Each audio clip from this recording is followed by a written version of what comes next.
It took just a few days for a company worth $32 billion to become worthless. Not hacked, not bombed, not even attacked.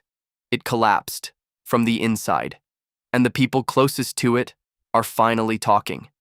You probably remember the headlines: FTX, crypto giant, Super Bowl ads, celebrity endorsements, a founder who was called the next Warren Buffett, and then silence, withdrawals frozen, billions missing, and a message that changed everything.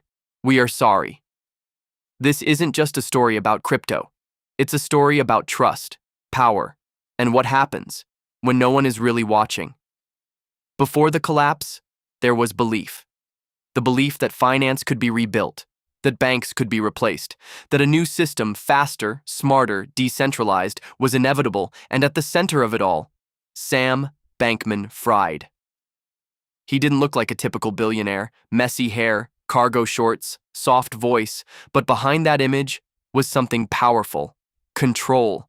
FTX wasn't just another crypto exchange. It was fast, it was liquid, and it was trusted. That last part matters, because in finance, trust is everything. Billions flowed in: retail investors, hedge funds, pension money, even major institutions. And for a while, it worked. But inside FTX, things were different. Insiders describe a company that moved fast, but didn't always stop to check itself. No traditional board, limited oversight, decisions made by a small group, and closely tied to another entity, Alameda Research. Alameda Research on paper, they were separate. In reality, they were deeply connected. Money moved between them. Positions overlapped. Risk wasn't isolated. And this is where the story starts to change. At first, no one noticed, because everything still looked stable. Prices were high, liquidity was strong, users could withdraw, but behind the scenes, there were gaps.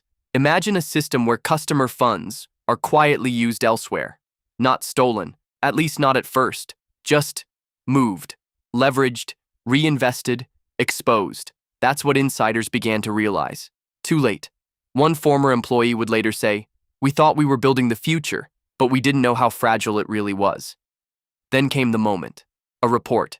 Questions about balance sheets, about how much of FTX's value was tied to its own token. Confidence started to shake. And in finance, that's all it takes. Users began withdrawing funds. Not everyone, just enough. But here's the problem. If the money isn't really there, withdrawals become a test. And FTX started failing that test. It turned into a digital bank run. Not lines outside buildings, but clicks. Thousands of them, every second. People trying to get their money out before it was too late. Billions attempted in withdrawals, in hours.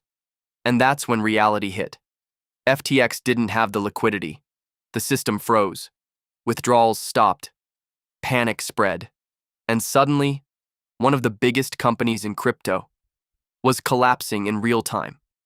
The messages started coming out: apologies, confusion, denial. But internally, it was chaos.